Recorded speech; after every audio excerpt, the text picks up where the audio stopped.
அனைவருக்கும் வணக்கம். இந்த வீடியோவில் நம்ம என்ன பார்க்க போகிறோம்னு பார்த்தீங்கன்னா, ஜாகிரஃபியில் குவிக் ரிவிஷன் பார்க்க போகிறோம். தமிழ்நாடை பார்க்க போகிறோம். தமிழ்நாடு ஃபிசிக்கல் ஃபீச்சர்ஸ் ரொம்ப முக்கியமானது. அப்போ உலக அளவில் இந்தியா நார்த் ஈஸ்டில் காணப்படுதுன்னு நம்ம சொல்லியாச்சு. அப்போ தமிழ்நாடு கீழே இருக்குது, கரெக்டு தான். இப்போ தமிழ்நாடை நம்ம பார்க்க போகிறோம். அப்போது ஃபஸ்ட்டு நம்ம பார்க்கக்கூடியது என்னென்னு பார்த்தீங்கன்னா, தமிழ்நாடோட அச்சுரேகை என்ன, தீர்க்க ரேகை என்ன. அப்போ தமிழ்நாடோட அச்சுரேகை தீர்க்க ரேகை 8 டிகிரி 4 டேஷ்லேருந்து 13:35 டிகிரி நார்த்துலேயும் 76 18 டேஷ்லேருந்து 80 20 டேஷ் வரைக்கும். சார் என்ன சார் இது? இங்கே பாருங்க, இந்தியாவில் தமிழ்நாடு இங்கே இருக்கா. அப்போ இது அச்சுரேகை, இது தீர்க்க ரேகை கூடு. அப்போ இந்தியாவில் மிக மிக முக்கியமானதை பார்த்த மாதிரி இப்போ தமிழ்நாட்டில் மிக மிக முக்கியமானது கூட நம்ம பார்த்துக்கிட்டு இருக்கோம். அப்போ இங்கே 8 டிகிரி 4 டேஷு வடக்கு, அப்போ இங்கே 13 டிகிரி 35 டேஷ் வடக்கு, அப்போ இந்த சைடு 76 டிகிரி 18 டேஷ் கிழக்கு, இங்கே 80 20. சரியா? இங்கே இங்கேயும் நீங்கள் நார்த்து தான் மென்ஷன் பண்ணணும், இங்கேயும் ஈஸ்ட்டு தான் மென்ஷன் பண்ணணும். நார்த்து நோக்கி போயிட்டுருக்கு, ஈஸ்ட்டை நோக்கி போயிட்டுருக்கு. அப்போ நம்மளுக்கு கொடுத்துருப்பாங்க தமிழ்நாட்டிலோட பரப்பளவு எவ்வளவு, 1,30,058 சதுர கிலோமீட்டர். இப்போ இது ரொம்ப ரொம்ப முக்கியம். இந்த டேட்டாவை மாறாது, கரெக்டாக படிச்சுக்கோ. அப்போ இந்தியாவிலே 11வது பெரிய மாநிலமாக கருதப்படுகிறது. இந்தியாவில் 11வது பெரிய மாநிலமாக கருதப்படுகிறது தமிழகம். அப்போ நம்மளுக்கு மெட்ராஸ் மாகாணம் தான் தமிழ்நாடாக மாற்றப்பட்டது. நம்ம எல்லாருக்குமே தெரியும். மெட்ராஸ் மாகாணம் தமிழ்நாடாக மாற்றப்பட்டது யாரின் காலகட்டத்திலாம்? CN அண்ணாதுரை. இதை மாற்றினது அஃபிஷியலாக மாற்றினது எல்லாருக்கும் நம்மளுக்கு தெரியும். அஃபிஷியலாக மாற்றினது 14 ஜனவரி 1969. அதனால தான் நம்மளுக்கு என்ன கொஸ்டின் கேட்டாங்க குரூப் 2ல, தமிழ்நாடு டே என்னைக்கு, தமிழ்நாடு தினம் என்னைக்கு. அப்போ தமிழ்நாடு டே என்னைக்குன்னு பார்த்தோன்னா 18 ஜூலை.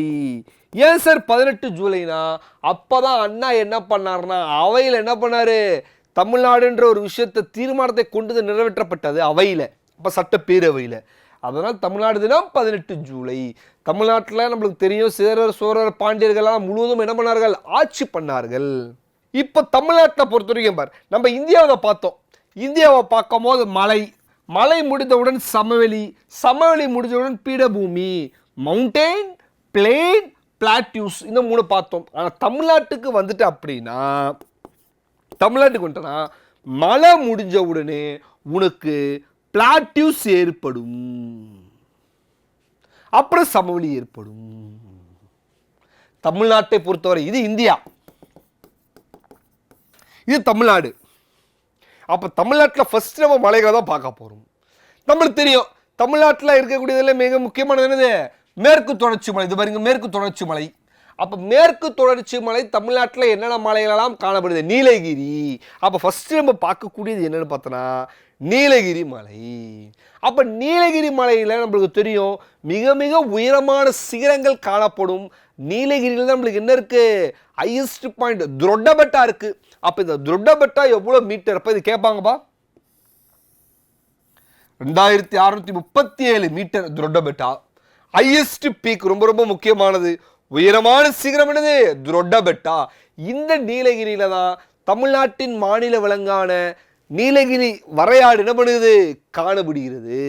அப்போ நீலகிரி வரையாடு காணப்படக்கூடியது எங்க, நீலகிரி மவுண்டனில் காணப்படுது. ரொம்ப முக்கியமானது, ஊட்டி குன்னூர் எல்லாம் இங்கே தான் காணப்படுது.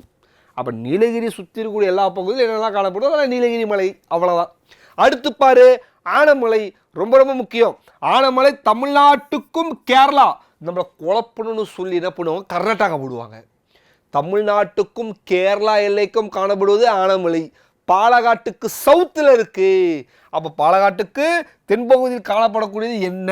இது நம்மளுக்கு ஒரு கொஸ்டின் கேட்பாங்க, இது ஒரு கொஸ்டின் உண்டு. அப்போ ஆனமலை சுற்றி இருக்கக்கூடிய பகுதியிலெல்லாம் நிறைய என்ன இருக்கு, பாதுகாக்கப்படக்கூடிய ஃபாரஸ்ட் ஏரியா இருக்கு, நிறைய டேம்ஸ் இருக்கு. நம்மளுக்கு புக்கில் 2 டேம் மட்டும் கொடுத்துருப்பான். சரியா? ஆலூர் டேமும் 2 ஆனை மட்டும் என்ன பண்ணியிருப்பான் உனக்கு கொடுத்துருப்பான், மிச்சம் எதுவும் கொடுத்துருக்க மாட்டான். அப்போ ஆனமலை எங்கே இருக்குது, அதில் என்ன சிறப்பு? நீ ஒரு மலையை படிக்கும் போது அந்த மலையின் சிறப்பு என்ன, அதில் என்ன காணப்படும், அதால் என்ன பலன் இருக்குது, அதை மட்டும் பார்த்தா போதும். பாலக்காட்டுக்கு சவுத் சைடில் தான் என்ன காணப்படுது, ஆனமலை காணப்படுகிறது. அப்புறம் பழனி. இந்த பழனி மலை வந்து பார்த்தோன்னா மேற்கு தொடர்ச்சி மலை வருது இல்லையா, மேற்கு தொடர்ச்சி மலையோட கிழக்கு எக்ஸ்டென்ஷன், இந்த எக்ஸ்டென்ஷன் தான் பழனி மலை. மேற்கு தொடர்ச்சி மலையோட கிழக்கு விரிவாக்கம் தான் என்னது, பழனி மலை. அப்போ இந்த பழனி மலையில் என்ன இருக்கு, வெம்படி சோலை காணப்படுகிறது, உயரமானது. அதெல்லாம் கொடுத்துருப்பான். வெம்படி சோலை 250 சார். எல்லா மலையோட உயரமும் தெரியணுமா சார்? தொரட்டபெட்டா சொன்னீங்க, அதுக்கு கீழே அதுக்கடுத்து முக்குருத்தி இருக்குது, வெம்படி சோலை இருக்குது, எல்லாத்தோட மீட்டர் தெரியணும். கால வரிசை பண்ணு சொல்லி கேட்கலாம். இல்லை எது தப்புன்னு 4 ஆப்ஷனை கொடுத்துட்டு நம்மளுக்கு ரெப்ரசன்டேஷன் பண்ணி கேட்கலாம். அதுக்கப்புறம் கொடைக்கானல் எவ்வளோ அளவு மீட்டர் உயரத்தில் காணப்படுது. ஊட்டி ரொம்ப உயரம் தொரட்டபெட்டா, கொடைக்கானல் அந்த உயரத்தோட கம்மி தான். ஆனால் ஊட்டியை காட்டிலும் தொரட்டபெட்டா காட்டிலும் எங்கே இருக்கும், கொடைக்கானலில் குளிர் அதிகமாக இருக்கும். சரியா, குளிர் அதிகமாக காணப்படும். மெயினாக பழனி மலை மேற்கு தொடர்ச்சி மலையின் கிழக்கு விரிவாக்கம் தான் என்னது, பழனி மலை. அதை ஞாபகம் வச்சுக்கோ. அதில் வெம்படி சோலை எவ்வளோ மீட்டர் ஞாபகம் வச்சுக்கோ. சரியா, மெயினான விஷயம். அதை இங்கிலீஷில் கொடுத்துருப்போம். அப்படியே அந்த விஷயத்தை நம்ம என்ன பண்ணிருப்போங்க, அப்படியே இங்கிலீஷில் ரெப்ரசன்டேஷன் பண்ணியிருக்கோம். பழனி மலைக்கு அடுத்து மிக முக்கியமானது ஏலக்காய் மலைன்னு கொடுத்துருப்பாங்க. ஏலக்காய் மலை, ஏலக்காய் மலையில் மிக மிக முக்கியமானது காஃபி பெப்பர் அதிக அளவு வளரும் ஏலக்காய் மலையில். அப்போ அது நம்மளுக்கு தெரியணும். அது முடிஞ்சதுக்கப்புறம் வரசு நாடு மற்றும் ஆண்டிப்பட்டி ரொம்ப முக்கியம். கழுகுமலை மேகமலை எல்லாம் காணப்படுவது வரசு நாடு மற்றும் ஆண்டிப்பட்டியில். வைகை உருவாகக்கூடியதும் எங்கே தான், வைகை மற்றும் அதன் துணையாறுகள் உருவாகக்கூடியதும் என்னதான், வரசு நாடு மற்றும் ஆண்டிப்பட்டி. இந்த வரசு நாடு மற்றும் ஆண்டிப்பட்டியில் தான் நம்மளுக்கு என்ன காணப்படுது, அணில்கள் சரணாலயம் காணப்படுகிறது. ஸ்ரீவில்லிபுத்தூர் அணில்கள் சரணாலயம் காணப்படக்கூடியது எங்கே அப்படின்னு நம்மளுக்கு ஒரு கொஸ்டின் ரைஸ் அவுட் பண்ணாங்கன்னா வரசு நாடு மற்றும் ஆண்டிப்பட்டி. கழகு மற்றும் குரங்கு மலைகள், கும்பகர்ண நீர்வீழ்ச்சிகள் அனைத்தும் காணப்படக்கூடியது வரசு நாடு மற்றும் ஆண்டிப்பட்டி. அதுக்கடுத்து மகேந்திரகிரி மலை காணப்படும். என்ன மலை, மகேந்திரகிரி. இங்கே தான் இஸ்ரோவோட ராக்கெட் டெஸ்டிங் ப்ரொபோஷனல் ஏரியா எல்லாம் காணப்படுது. எப்போவுமே ஒரு மலை முடியுதுன்னா அந்த முடிகிற வாக்காட்டில் தான் ராக்கெட் ப்ரொபோட்டிங் ஏரியா வச்சுருப்பாங்க. அப்போ தான் எந்த ஒரு உயிர் சேதமும் ஏற்படாது. அது மட்டும் இல்லாமல் கிராவிட்டியை கடந்து போகணும். அதனால் இந்தியாவோட முனை வந்து 8 டிகிரி 4 டேஷ் இல்லையா, 8 டிகிரி 4 டேஷ் இல்லையா இந்த முனை. அப்போ இங்கே கிட்ட இருந்தால் கிராவிட்டி புஷ் பண்ணி மேலே போகும். அதனால என்ன பண்ணியிருக்காங்க, மகேந்திரகிரியில் கீழே என்ன பண்ணியிருக்காங்க, நம்மளுக்கு வச்சிருக்காங்க. ரொம்ப ரொம்ப ரொம்ப முக்கியமானது. சரியா, இதெல்லாம் என்ன பண்ணோம், தெரிஞ்சு வச்சுக்கணும். பொதிகை மலை திருநெல்வேலியிலிருந்து கன்னியாகுமரி வரை பொதிகை மலை. கலைக்காடு புலிகள் காப்பகம் அங்கே காணப்படுது. அப்போ அதுக்கு இன்னொரு பேர்லாம் என்ன, இதெல்லாம் படித்து வச்சுக்கணும். அப்போ எந்த மலை நம்ம படித்தாலும் அதில் இருக்க சிறப்பம்சங்கள், அது இன்னொரு பேர் என்ன பயன், அதை பார்த்து வச்சுக்கணும். சரியா, அதில் என்னெல்லாம் காணப்படுது அதை மட்டும் பார்த்தா போதும். அப்போ வெஸ்டர்ன் காட்ஸில் நீலகிரி மலை இருக்குது, ஆனமலை காணப்படுது, பழனி மலை காணப்படுது, ஏலக்காய் மலை காணப்படுது, வரசு நாடு ஆண்டிப்பட்டி காணப்படுது, பொதிகை மலை காணப்படுது, மகேந்திரகிரி மலை காணப்படுகிறது. இப்போ ஈஸ்ட்டுக்கு வா, அப்படியே கிழக்கு தொடர்ச்சி மலை ஜவ்வாதி மலை வேலூருக்கும் திருவண்ணாமலைக்கும் இடைப்பட்டு காணப்படுகிறது. அதான் என்னது, ஜவ்வாதி மலை. இந்த ஜவ்வாதி மலையில தான் அதிக அளவு என்ன இருக்கும், சந்தன மரங்கள் இருக்கும். அது இப்போ என்னாச்சு, காணாமல் போச்சு. அப்போது இதெல்லாம் நம்மளுக்கு தெரியணும். இந்த ஜவ்வாதி மலையில் மிக உயரமானது என்னது, அதெல்லாம் நம்மளுக்கு என்ன பண்ணோம், தெரிஞ்சு வச்சுக்கணும். இந்த ஜவ்வாதி மலையை கேர்ஃபுல்லாக படிச்சுக்கோ. எங்கே டு எங்கே போகுதுன்றதை பார்த்துக்கோ. இதில் தான் என்ன இருக்கும், ரொம்ப முக்கியமானது சந்தன மரங்கள் காணப்படும். தற்பொழுது என்னாச்சு, அது மறைந்து போய்விட்டன. சப்போஸ் மறைஞ்சு போச்சுன்னா இல்லீகலாக எல்லாத்தையும் வெட்டி என்ன பண்ணிட்டாங்க, அதை கடத்திட்டாங்க, அவ்வளவுதான். அதுக்கடுத்து என்னது, கல்வராயன் மலை. ஜவ்வாதி மலை எங்கே இருக்குன்னு கேட்கலாம். வேலூர், திருவண்ணாமலை. கல்வராயன் மலை எங்கே, விழுப்புரம். அது இப்போ பிரிஞ்சிருச்சு. பட் புக்கில் நம்ம மர வரைக்கும் நம்ம என்ன பண்ணோம், அதை படித்து வச்சுக்கணும். கல்வராயன், பெரிய கல்வராயன், சின்ன கல்வராயன் மலை இருக்குது. பெரிய கல்வராயன் மலையோட உயரம் 1220 இருக்கும். சின்ன கல்வராயன் மலை 825 மீட்டர் இருக்கும். அப்போ பெரிய கல்வராயன், சின்ன கல்வராயன் என்று மலைகள் காணப்படுகிறது. பழங்குடியினர்களோட இதுவாக என்ன பண்ணியிருக்காங்க, இதை பெயர்கள் சூட்டப்பட்டுள்ளது.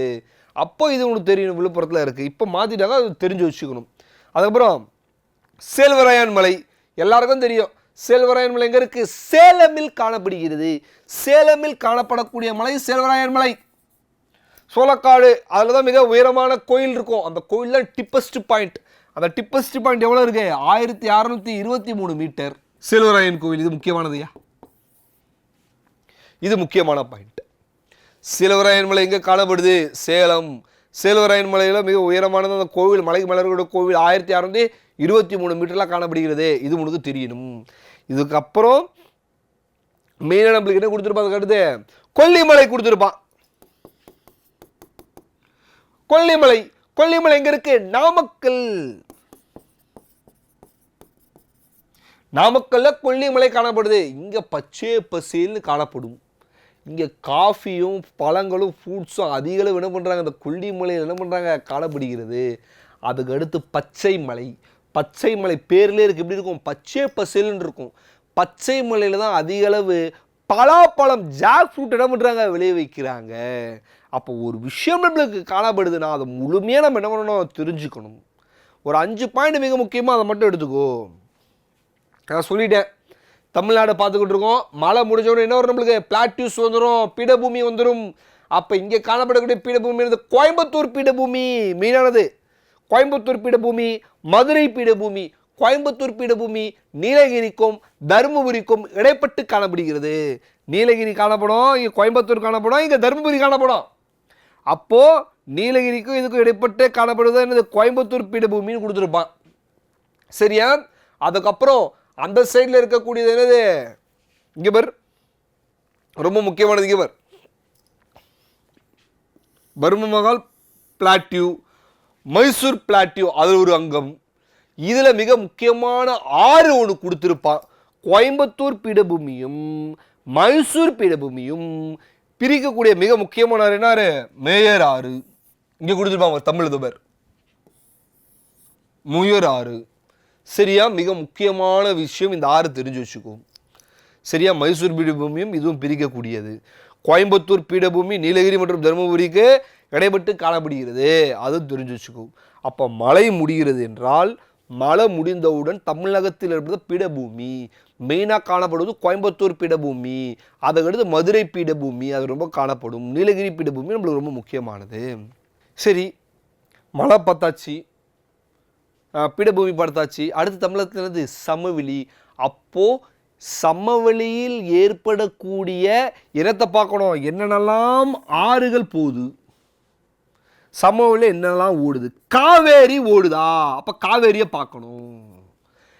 உனக்கு இப்பயே நான் சொல்கிறேன், என்ன பார்க்கணுன்னா எங்கே ஆரிஜின் ஆகுது, அதோட நீளம் என்ன, எங்கே ஆரிஜின் ஆகுது, அதோட நீளம் என்ன, எல்லாத்தையும் என்ன பண்ணணும்? பார்க்கணும். சமவெளியில் தான் தண்ணி ஓடும். தண்ணி ஓடுதுன்னா சமவெளி. ஆரிஜின், அதோட நீளம், அதோட சிறப்பு, மெயின் பாயிண்ட்ஸ், அதை மட்டும் நீ என்ன பண்ணணும்? கேர்ஃபுல்லாக என்ன பண்ணணும்? நீ படித்து வச்சுக்கணும். சரியா? காவேரி கர்நாடகாவில் உருவாகுது. தமிழகத்தில் காவிரி எப்படி வருது? ஒகேனக்கல் நீர்வீழ்ச்சி மூலம் காவிரி என்ன ஆகுது? தமிழகத்தில் வருது. அப்போ எழுதணும். முதல்ல என்ன வந்து சேருது? பவானி வந்து என்ன ஆகுது? முதல்ல மேட்டூர் அணையிலேருந்து தொலைவிலிருந்து காவிரிக்கு வந்து சேருது. அதுக்கப்புறம் அமராவதி நொய்யில் என்ன ஆகுது? திரும்ப வந்து சேருது. திருக்கோவிலூர் என்ன ஆகுது? 2ஆ பிரியுது. திரும்ப 16 கிலோமீட்டர் பாஞ்சதுக்கு அப்புறம் காவேரி ஸ்ரீரங்கத்தில் என்ன ஆகுது? ஒன்று சேர்ந்து ஒரு தீவாக உருவாகுது. தென்னிந்தியாவின் மிகப்பெரிய அணைக்கட்டாக கருதப்படும் காவேரி கடைசியாக கடலூர் வழியாக போய் வங்காளத்தில் கலக்குது. அப்போ இவ்வளோ டீட்டெயில்ஸும் நம்ம என்ன பண்ணணும்? காவேரி வந்து ஃபுல்லாக பிச்சு வைக்கணும். அப்போ இது காவேரி கர்நாடகா. இப்படி கேட்கலாம். கீழ்கண்டவற்றுள் தமிழகத்திலிருந்து உருவாகக்கூடியது என்ன? அதுக்கு பாலாறு. கர்நாடகாவில் உருவாகுது பாலாறு. கோலாறு டிஸ்ட்ரிக்டில் இருந்து உருவாகக்கூடியது பாலாறு. இதோட மொத்தம் நீளம் எவ்வளவு நம்மளுக்கு கேட்கலாம். 222 மீட்டர் என்ன ஆகுது?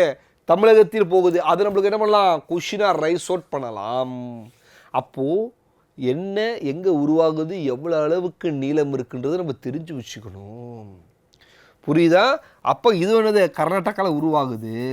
தென்பெண்ணை ஆறு. தென்பெண்ணை ஆறு நந்தி துர்கா மலையில் கர்நாடகாவில் உருவாகுது. அப்போ இதோட நீளமும் நம்ம என்ன பண்ணோம்? தெரிஞ்சு வச்சுக்கணும். 248 கிலோமீட்டர் அளவுக்கு பாயுது. திருக்கோவில் என்ன ஆகுது, 2ஆ பிரியுது, திரும்ப என்ன ஆகுது, அப்படியே போய் கலக்குது. அதையும் நம்ம பார்த்து வச்சுக்கணும். என்னென்னன்றதை சும்மா சொல்கிறோம், நான் ஜஸ்ட் ஒரு வெரிஃபிகேஷன். நீ என்ன பண்ணணும், அதை ஆழமாக கரெக்டாக பாயிண்ட்ஸை மட்டும் என்ன பண்ணணும், எடுத்து வச்சுக்கணும். வைகை எங்கே உருவாகுது, பொதிகை மலையில் இருக்கிற வந்து நம்ம என்ன பண்ணியிருக்கோம், பரசு நாடு ஆண்டிப்பட்டி சொன்னபார், அங்கேருந்து உருவாகுது. அப்புறம் தாமிரபரணி எங்கே உருவாகுது, பொதிகை மலையிலேருந்து உருவாகுது. தாமிரபரணி இருக்கும், காப்பர் கலரில் காணப்படும் செம்பு, ஒரு சிறிய ஓடம், அதான் என்னது, தாமிரபரணி. தாமிரபரணி தமிழகத்தில் வற்றாத ஜீவநதி. அப்போ தென்மேற்கு பருவக்காற்றும் வடகிழக்கு பருவக்காற்றும் ஒழுங்காக பெஞ்சதுன்னா தாமிரபரணி என்ன இருக்கும், எப்பவுமே தண்ணி இருந்துக்கிட்டே இருக்கும், வற்றாத ஜீவநதியாக கருதப்படுது. அப்புறம் அணைகள் கொடுத்துருப்பாங்கப்பா, டேம்ஸும் கொடுத்துருப்பாங்க புக்கில். என்னென்ன டேம் எங்கெங்கே இருக்குது, அதில் என்ன சிறப்பம்சம், அதை மட்டும் பார்த்து, கல்லால் மண்ணால் கட்டப்பட்ட அணை என்ன, அதெல்லாம் மட்டும் என்ன பண்ண பார்த்து வச்சுக்கோ. குட்டி பிருந்தாவனம் என அழைக்கப்படுவது என்ன, இதெல்லாம் மட்டும் என்ன பண்ண பார்த்து வச்சுக்கோ. சரியா, டேம்ஸ்லேருந்து இப்படி என்ன பண்ணலாம், ஒரு கேள்வி கேட்கலாம் டேம்ல இருந்து. சரியா, இளவரசன் பறிப்போம். அதே விஷயம் தமிழ்நாட்டில் விரிவாக்கம் செஞ்சிருப்பாங்க. தமிழ்நாட்டில் வேளாண்மை முக்கியம். அக்ரிகல்ச்சர் என்ன மொழியிலிருந்து எடுக்கப்பட்டது, லத்தீன் மொழியிலிருந்து எடுக்கப்பட்டது. தமிழகத்தில் இருக்கக்கூடிய அதிகபட்சமான ஆட்கள் வேளாண்மையை சார்ந்து காணப்படுகிறார்கள். அப்போ அக்ரோனா என்ன மீனிங்கு, கல்ச்சர்னா என்ன மீனிங்கு, அதெல்லாம் என்ன பண்ணியிருப்பாங்க, இங்கே கொடுத்துருப்பாங்க. சரியா, தெரியும், சொல்லி கொடுத்துட்டேன். தன்னிறைவு வேளாண்மைனா தமக்கு தேவை, அதை பூர்த்தி செய்வதற்காக வேளாண்மை செய்யக்கூடிய தன்னிறைவு வேளாண்மை, அதாவது பிளான்டேஷன் தான் சொல்லிட்டேன் உங்களுக்கு. மலை பிரதேச டீ காஃபி ரப்பர் உற்பத்தி செய்யக்கூடியது. தமிழ்நாட்டில் இருக்கக்கூடிய மேற்கு தொடர்ச்சி மலையும் கிழக்கு தொடர்ச்சி மலை கொஞ்சம் இருக்கு, அப்போ அதில் உற்பத்தி செய்வது. மிக்சடு ஃபார்மிங்னா கலப்பு.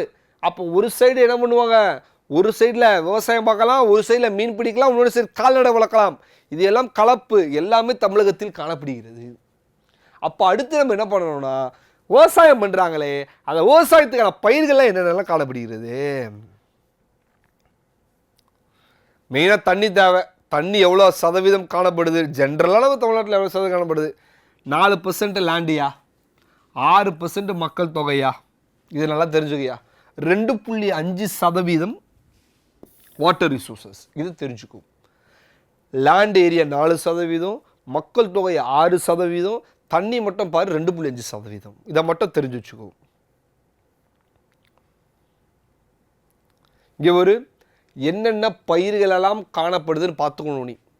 சரியா, நெல் தஞ்சாவூர்லேயே திருவாரூர்லேயே காணப்படுது நெல், அது பார்த்துக்கணும். அதுக்கடுத்து என்னது, மில்லட்ஸ் திணை வகைகள் எங்கெங்கெல்லாம் காணப்படுது, சோளம் கேழ்வரகு அதெல்லாம் எங்கெங்கெல்லாம் காணப்படுது. அப்புறம் என்னது, பருப்பு வகையை பார்த்துக்கணும். கொண்டக்கடலை கோயம்புத்தூரில் காணப்படுது, ஆஸ் கிராம் தருமபுரி கிருஷ்ணகிரியில் காணப்படுது. அப்போ இந்த மாதிரி இருக்கக்கூடிய விஷயத்தை நம்ம என்ன பண்ணணும், பார்த்துக்கணும். சரியா, அப்புறம் கொண்டக்கடலை பச்சைப்பயிறு இதெல்லாம் எங்கெங்கே இருக்குன்னு பார்த்துக்கணும். அதிக அளவு தமிழகத்தில் இருக்கக்கூடியது நிலக்கடலை கிரவுண்ட் நெட். வேலூர் திருவண்ணாமலையில் என்ன காணுது, நிலக்கடலை காணப்படுது. அப்பா நம்ம அது பார்த்துக்கணும். கரும்பு உற்பத்தியில் காஞ்சிபுரமும் திருவள்ளூரும் என்ன பண்ணுது, அதிக அளவு கரும்பு உற்பத்தியில் காணப்படுது. கரும்பு போடக்கூடியது நம்ம. அப்போ பருத்தி எங்கே காணப்படுது, ஒவ்வொரு பயிரும் எங்கெங்கெல்லாம் காணப்படுன்றதை நம்ம என்ன பண்ணணும் பார்த்துக்கணும். அப்போ தமிழ்நாட்டை பொறுத்தவரை ஒரு பயிருன்னு ஒன்று எடுத்துக்கிட்டோன்னா அது எங்கெங்கெல்லாம் காணப்படுது, மண் அப்படின்னு எடுத்துக்கிட்டோம்னா அது எங்கெங்கெல்லாம் காணப்படுது, கனிமோன்னு எடுத்துக்கிட்டு அது எங்கெங்கெல்லாம் காணப்படுது. இப்போ மண், வண்டில் மண், வளமான மண், அப்போ வளமாக இருக்கக்கூடிய தஞ்சாவூரில் காணப்படுது. கரிசல் மண் பிளாக் சாயில் கோயம்புத்தூரில் காணப்படுது. சிகப்பு மண் சிகப்பு கலரில் காணப்படுது, சிவகங்கை ராமநாதபுரத்தில் காணப்படுது. அதுக்கு அடுத்து உனக்கு தெரியும் சரளை மண் சொல்லி கொடுத்துருக்கேன். உப்பு மண் வேதாரண்யம், சரளை மண் காஞ்சிபுரம் திருவள்ளூர் பெரம்பூரில் காணப்படுது. அப்போ மண் வகைகள் எங்கெங்கெல்லாம் காணப்படுது. இப்போ பெஸ்ட் எக்ஸாம்பிள் அலுவரி சாயில், ஆற்றின் படுக்கையில் அடிச்சுட்டு வரதுனால வளமாக இருக்குது மண், அதை போட்டுருணும் ஃபஸ்ட்டு. ரெண்டாவது பாயிண்ட் என்ன பண்ணோம், தஞ்சாவூர் திருவாரூரில் காணப்படுது. இதில் வண்டல் மண்ணில் என்ன பண்ணலாம், நெல்லை நல்லா போடலாம், அப்போ நம்ம அது போடணும். என்ன எங்கே பகுதி என்னது மட்டும் தெரிஞ்சால் போதும். செம்மண், அப்போ தமிழ்நாட்டில் அதிக அளவு காணப்படக்கூடியது ரெட் சாயில். 3/2 பங்கு தமிழகத்தில் காணப்படுவது என்னது, ரெட் சாயில். அப்போ தமிழகத்தில் அது எங்கெங்கெல்லாம் காணப்படுது. ரெட்டாக இருக்க காரணம் என்னன்னு ஃபர்ஸ்ட் வீடியோவில் சொல்லியிருப்பேன். ரெட்டாக இருக்க காரணம் என்ன? இரும்பு ஆக்சைடு. இரும்பு ஆக்சைடு அதிக அளவு காணப்படுவதால் சிகப்பு கலரில் காணப்படுகிறது. அப்போ மண் வகையை நம்ம என்ன பண்ணோம்? எல்லாத்தையுமே படித்து வச்சுக்கணும். தமிழகத்தில் திரும்ப சொல்கிறேன், வண்டல் மண் தஞ்சாவூர் திருவாரூர், பிளாக் சாயில் கோயம்புத்தூர், புரியுதே இல்லையா? ரெட் சாயில் வந்து சிவகங்கை ராமநாதபுரம், உப்பு வேதாரண்யம், அதை ஞாபகம் வச்சு, உப்பு ராஜாஜி பண்ணாரில் வேதாரண்யம், அதை ஞாபகம் வச்சு, உப்பு வேதாரண்யம். அதுக்கடுத்து என்ன நம்ம பார்த்துருக்கோம்? சர்லைன் மண் காஞ்சிபுரம் திருவள்ளூர் ஞாபகம் வச்சுக்கணும். எல்லாம் மெயினானது 2 ஊர் மட்டும் ஞாபகம் வச்சுக்க போதுமானது. அப்புறம் கனிம வளம், தமிழகத்தில் கனிம வளங்கள் ஒவ்வொன்றும் எவ்வளோ அளவுக்கு காணப்படுது. அதுக்கப்புறம் இரும்பு எங்கே காணப்படுது? கஞ்சிமலை சேலமில் காணப்படுது. பாக்சைடு எங்கே காணப்படுது? செல்வராயன் மலை. இந்த மாதிரி ஒவ்வொரு மலையில் என்னென்னலாம் கனிமங்கள் காணப்படுகிறன்றதை மட்டும் நம்ம தெரிஞ்சுக்கிட்டால் போதும். அதுக்கப்புறம் டீ, அசாம்க்கு அடுத்தபடி நம்ம காஃபி, மேற்கு தொடர்ச்சி மலை கிழக்கு தொடர்ச்சி மலையில் காணப்படும் காஃபி. அப்போ காஃபிக்கு என்னது? கர்நாடகா, அது தமிழ்நாடு. அப்போ முந்திரி எங்க? கடலூர். அப்போ இந்த மாதிரியான விஷயங்கள் ஃபேக்சுவல் டேட்டா மட்டும் நம்ம நல்லா தெரிஞ்சுக்கிட்டா போதும். மேற்கு தொடர்ச்சி மலை கிழக்கு தொடர்ச்சி மலையில் காஃபி நல்லா வளரும், கர்நாடகா அடுத்து தமிழ்நாடு. டீ அசாமில் வளரும், அசாமுக்கு அடுத்து தமிழ்நாடு. அப்போ இப்போ இரும்புக்கு வா, இப்போ மினரல்ஸ்க்கு வா. இரும்பு தாது எங்கே கிடையாது? கஞ்சிமலை. இதெல்லாம் நீ ஷார்ட் நோட்ஸாக எடுத்து எழுதிக்கோ, போதுமானது. பாக்சைடு சேல்வராயன் மலை. அப்போ இந்த மாதிரி ஒன்று என்ன பண்ணுவானே எழுதிட. ஜிப்சம் திருச்சிராப்பள்ளி, சுண்ணாம்பு கல் கோயம்புத்தூர், புரியுதே இல்லையா? கன்னியாகுமரியில் என்ன காணப்படுது? அப்போ பேசிக்காக என்னென்ன எங்கெங்கெல்லாம் காணப்படுதுன்றதை மட்டும் நீ கரெக்டாக எழுதிக்கிட்டால் போதுமானது. இப்போ இண்டஸ்ட்ரி வா. இண்டஸ்ட்ரி இருக்குது நம்மளுக்கு தெரியும். டெக்ஸ்டைல்ஸ் இண்டஸ்ட்ரி தெரியும் நம்மளுக்கு. டெக்ஸ்டைல்ஸ் தொழிற்சாலை. அந்த டெக்ஸ்டைல்ஸில் நம்மளுக்கு எல்லாருக்குமே தெரிஞ்சது வந்து என்னது? Merchant of South India, Tamil Nadu என்னது? கோயம்புத்தூர். தென்னிந்தியாவின் மர்ச்சன்ட் அழைக்கப்படுது கோயம்புத்தூர். வெறும் மர்ச்சன்ட் ஆஃப் இந்தியான்னு கேட்டாங்கன்னா என்ன பண்ணணும்? நீ மும்பையை போடணும் மெயினாக. சரி, ஞாபகம் வச்சுக்கோ. அப்போ சவுத் சைடுன்னு கேட்டால் கோயம்புத்தூரை போடணும். அதிகளவு என்ன பண்ணுவது? துணிகளெல்லாம் தயாரிக்கக்கூடிய இடம். நம்மளுக்கு மெயினாக என்ன கொடுத்துருப்பாங்கன்னா, இங்கே வரும் மெயினாக கொடுத்துருக்குறது டெக்ஸ்ட் வேல்யூ ஆஃப் தமிழ்நாடுன்னு சொல்லி என்ன கொடுத்துருப்பாங்க? நிறைய கொடுத்துருப்பாங்க. Text capital of Tamil Nadu Karur கொடுத்துருப்பாங்க. புது புக்கில் இது எடுத்துட்டான்பா. புது புக்கில் இது எடுக்கப்பட்டது. சரியா? நெசவு தலைநகரம், தமிழகத்தின் நெசவு தலைநகரம் அழைக்கப்படுவது கரூர். புது புக்கில் என்ன பண்ணிட்டாங்க? எடுத்துட்டாங்க. கேர்ஃபுல்லாக படிச்சுக்கும். சிறப்பு பொருளாதார மண்டலம்னா என்ன? இப்போ ஒன்று ஒன்றத்தையும் சொல்லணும். ஒவ்வொரு இண்டஸ்ட்ரி இருக்குது. சரியா? நான் உனக்கு பெஸ்ட்டு சின்னதாக ஒரு எக்ஸாம்பிளுக்காக ஒன்று மட்டும் எடுத்துகிட்டு வந்திருக்கேன். அப்போ ஒரு இண்டஸ்ட்ரி, அந்த இண்டஸ்ட்ரி எங்கே காணப்படுது, என்னென்ன ஊரில் என்னென்னலாம் காணப்படுது, அதிக அளவு கைத்திரை எங்கே இருக்குது, விசைத்திரை எங்கே இருக்குது, அது எல்லாத்தையும் நம்ம பார்த்துட்டு அதை மெயினான பாயிண்ட் மட்டும் படித்தா போதும். இந்த ரிவிஷன் கிளாஸில் எப்படி அதை அணுகணும் அதை மட்டும் நான் உனக்கு சொல்லித்தரேன். சரியா? ஃபுல்லாக படிக்கணும் புக்ஸை. சிறப்பு பொருளாதார மண்டலம். சிறப்பு பொருளாதார மண்டலம்னா அரசாங்கம் அவர்களுக்குன்னு ஒரு விதியை வச்சிருப்பாங்க. அதன்படி என்ன பண்ணுவாங்க? விதின்னு ஒன்று நடத்தப்படும். ஆனால் சிறப்பு பொருளாதார மண்டலம் அவங்களுக்குன்னு ஒரு விதி வச்சிருப்பாங்க. இங்கேருந்து அதிக உற்பத்தியை பண்ணி வெளிநாட்டுக்கு ஏற்றுமதி செய்வார்கள். அப்போது இதுக்கோ அரசாங்கம் ஒரு விதிகோ இவங்க பின்பற்றணும் அவசியம் கிடையாது. இவங்களுக்குன்னு என்ன விதிகள் காணப்படுகிறதோ அதை மட்டும் பின்பற்றினால் போதும். இவர்களின் வேலை என்னன்னா, நாட்டின் பொருளாதாரத்தை உயர்த்த வேண்டும். அப்போ இங்கே உற்பத்தி செஞ்சு எக்ஸ்போர்ட் பண்ணுறாங்க. அதாவது ஸ்பெஷல் எக்கனாமிக்கல் ஜோன், சிறப்பு பொருளாதார மண்டலம் எப்போ வந்தது? நான் 2000 வந்தது. அப்படி சட்டமாக்கணும்ல. அப்போது சிறப்பு பொருளாதார ஸ்பெஷல் எக்கனாமிக்கல் ஜோன் சட்டமாக மாற்றப்பட்டது 2005 மாற்றப்பட்டது. அப்போ சிறப்பு பொருளாதார மண்டலம்லாம் இப்போ நம்மளுக்கு தெரியும். டைட்டில் பார்க்கு 1, 2, 3, 4 டைட்டில் பார்க் பார்த்துருக்கோம். நம்மளுக்கு இதுக்கு முன்னாடி ஸ்பெஷல் எக்கனாமிக்கல் ஜோன் அப்படி இல்லை, எக்ஸ்போர்ட் ப்ராசஸிங் ஜோன், ஏற்றுமதி செய்யக்கூடிய மண்டலமாக இருந்தது. நம்மளுக்கு சென்னையில் இருக்கக்கூடியது தாம்பரத்தில் காணப்படுது.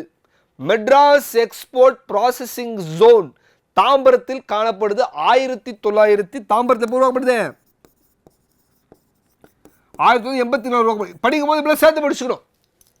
அப்போ மெட்ராஸ் எக்ஸ்போர்ட் ப்ராசஸிங் ஜோன் எப்போ உருவாக்கப்படுதுன்னா 1984. நல்லா பார்த்துக்க. மேனுஃபேக்சரிங் இதுவு. சரியா? மேனுஃபேக்சர் இதுவு. தமிழ்நாட்டிலையும் என்ன இருக்கும், ரோட் டிரான்ஸ்போர்ட் தமிழ்நாட்டிலையும் இருக்கும். தமிழ்நாட்டில் இருக்கக்கூடியதில் ரோட் டிரான்ஸ்போர்ட் ரொம்ப முக்கியமானது. அது மட்டும் இல்லாமல் சர்வதேச விமான நிலையங்களும் நம்மளுக்கு காணப்படுது. மும்பை டெல்லிக்கு அடுத்து என்னது, மூணாவது நம்ம தான் இருக்கும் சர்வதேசத்தில், கரெக்டு தானே? அவன் மூணாவதாக இருக்கிறது Chennai international airport. International airport நம்மளுக்கு எத்தனை இருக்குது, மொத்தம் 4 இருக்குது. சென்னை, கோயம்புத்தூர், திருச்சிராப்பள்ளி முதல்ல 4 இருக்கா. அப்புறம் டொமஸ்டிக்கல்னு நம்மக்கிட்ட இருக்குது. அப்போது இன்டர்நேஷ்னல் ஏர்போர்ட்ஸும் இருக்குது, டொமஸ்டிக்கல் ஏர்போர்ட்ஸும் இருக்குது. 4 துறை ஏர்போர்ட் இருக்க மாதிரி 3 துறைமுகங்கள் காணப்படுது. 3 சென்னை, எண்ணூர் ரொம்ப முக்கியமானது, தூத்துக்குடி. சென்னை, எண்ணூர், தூத்துக்குடி. இங்கே ஒரு ரோடுவே நம்ம எல்லாரும் பயன்படுத்தக்கூடியது. சரியா, ரோடுவே. ஏர்வேஸ் 4 இன்டர்நேஷனல் இருக்கு. சரியா, போர்ட் துறைமுகம் 3 துறைமுகம் காணப்படுது. சென்னை, எண்ணூர், தூத்துக்குடி. நாகப்பட்டினம் வந்து இடைத்தரத்தில் இருக்கக்கூடியது. சரியா, செயற்கை துறைமுகம் அழைக்கப்படுவது சென்னை. ஆர்டிபிஷியல் ஹார்பர் வந்து என்னது, சென்னை. சென்னை துறைமுகம் செயற்கை துறைமுகம்.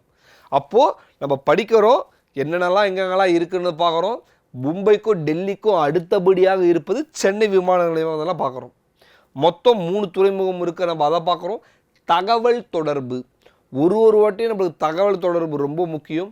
எக்ஸ்போர்ட் பண்ணுறதுக்கும் இம்போர்ட் பண்ணுறதுக்குமே நம்மளுக்கு என்ன வேணும், கம்யூனிகேஷன் முக்கியம். அந்த கம்யூனிகேஷன்ஸ் தான் மண்டலமாக பிரித்து பிரித்து பிரித்து பிரித்து பிரித்து என்ன பண்ணியிருப்பாங்க, வச்சுருப்பாங்க. ஃபஸ்ட்டு உங்களுக்கு தெரியக்கூடியது என்னன்னு பார்த்தோன்னா, கம்யூனிகேஷனில் man to man, transport to transport, balance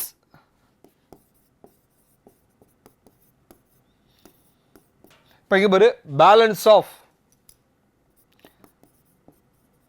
transports அப்படின்னா எவ்வளோ அளவுக்கு ஏற்றுமதி பண்ணுறோம், எவ்வளோ அளவுக்கு இறக்குமதி பண்ணுறோன்றது ரொம்ப முக்கியம். அப்போ நம்ம ஏற்றுமதி இறக்குமதியை சமமாக இருந்தால் பேலன்ஸ் ஆஃப் ட்ரேடு. அப்போ பேலன்ஸ் ஆஃப் ட்ரேடு. சப்போஸ் ஏற்றுமதியோட இறக்குமதி கம்மியாக இருந்ததுன்னா ஓகே, நம்ம கொடுக்கக்கூடியது கம்மியாகவும் வாங்கக்கூடியது அதிகமாக இருந்தால் இம்பேலன்ஸ்ட் ஆகிடும். அப்போ தமிழகத்திலிருந்து என்னென்ன பொருட்கள் எல்லாம் ஏற்றுமதி செய்யப்படுகிறது, தமிழகத்திலிருந்து என்னென்ன பொருளும் இறக்குமதி செய்யப்படுகிறது, நம்ம என்ன பண்ணணும், கரெக்டாக பார்த்துக்கணும். சொல்கிறது புரியுதா? அப்போது ரோடு ரொம்ப முக்கியம். இந்தியா அளவில் 2வது இடத்துல ரோடுவேல இருக்கும். நம்ம 2வது இடத்துல காணப்பட்டுரும். அப்போ மேஜர் சோர்ஸ் நம்மளுக்கு தமிழ்நாட்டை பொறுத்த வரைக்கும் காணப்படக்கூடியதில் ரோடு ரொம்ப முக்கியம், ஏர்வே முக்கியம், போர்ட்டல் ரொம்ப முக்கியம். வாட்டர் ஹைவேஸ் இருக்குது தெரியுமா, அது நம்ம தமிழகத்தில் அவ்வளோவாலும் காணப்படாது, இருக்காது. அதனால் நேஷ்னல் வே இந்தியாவில் மட்டும் காணப்படும். அதை மட்டும் நம்ம என்ன பண்ண போதாங்க, படிச்சுக்கிட்டால் போதும். இப்போ அப்படிங்க பாரு, லெதர் இண்டஸ்ட்ரியில் மிக முக்கியமானது லெதர், தோல் உற்பத்தி, லெதர் இண்டஸ்ட்ரி. சென்னையில் அதிகபட்சம் காணப்படுது என்னது, வாணியம்பாடி, ஆம்பூர் ரொம்ப ரொம்ப முக்கியமானது. தோல் உற்பத்தியை பொறுத்த வரைக்கும் அதிக அளவு எக்ஸ்போர்ட் பண்ணக்கூடியதில் சென்னை 2 இருக்குது. அது கூட அப்போ லெதர் உற்பத்தி ரொம்ப முக்கியம். அந்த இண்டஸ்ட்ரி என்ன பண்ணு கரெக்டாக படிச்சுக்கும். அப்போ ஒரு இண்டஸ்ட்ரி எடுத்துக்காட்டுக்காக எடுத்துகிட்டு வந்திருக்கேன். எல்லா இண்டஸ்ட்ரியும் என்ன பண்ணு கரெக்டாக என்ன பண்ணு ப்ராப்பராக படித்து வச்சுக்கும். அப்போது இந்த வீடியோவில் நம்ம என்ன பார்த்துருக்கோம் அப்படின்னு பார்த்தீங்கன்னா, தமிழ்நாடை முழுமையாக ஒரு சின்ன ரிவிஷன் கலகலன்னு என்ன பண்ணியிருக்கோம், நம்ம விட்டுருக்கோம். அடுத்த வீடியோவில் நம்ம என்ன பண்ணுவோம், சிறப்பானதாக பண்ணுவோம். உங்களுக்கு டீட்டெயிலாக லெசன் வேணும்னா டிஸ்கிரிப்ஷனில் இருக்க லிங்க் இருக்கும், பார்த்துக்க. நன்றி, வணக்கம்.